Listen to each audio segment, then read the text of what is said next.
Yes, जैसे Google पे है, फोन पे है, पेटीएम है, वैसे ही गूगल पे की तरह ही फोन पे की तरह एचडी पे है, सिक्योर डिपॉजिट प्लान। यानी कि आपका पैसा जो भी है इसमें सुरक्षित है। जैसे शुरू शुरू में जब गूगल पे और फोन पे आए थे, इन्होंने बहुत पैसा खर्च किया अपना प्रमोशन के लिए, तो ये भी अपना प्रमोशन करवाना चाहती है। इन्होंने भी एक योजना बनाई कि 1,000 करोड़ रुपए का फंड है, इसको बांटना तो है, लेकिन किसको बांटना है? या तो किसी फिल्म स्टार को पैसा देकर के करोड़ रुपए का ऐड करवा लेती, लेकिन इन्होंने ऐसा नहीं किया। इन्होंने सोचा कि पब्लिक को ही पैसा देकर के पब्लिक से ही ऐड करवाएंगे। तो इन्होंने क्या योजना बनाई? ये है डिजिटल बैंक। क्या है? डिजिटल बैंक है। 90% फॉर्मेलिटीज इसकी पूरी हो चुकी है। ठीक है साहब।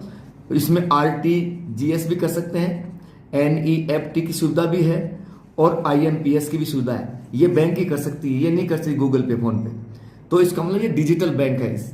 ठीक है साहब। तो इन्होंने एक योजना बनाई कि हम पब्लिक को पैसा देंगे, पब्लिक से ही प्रमोशन करवाएंगे। इन्होंने कहा कि हमारे इस वैलेट के अंदर 1,000 से 25,000 रुपए तक रखता है, यानी कि 1,000 की बात करूंगा तो 0.15% डेली मिलेगा, यानी कि उसको ₹1.50 डेली मिलेंगे।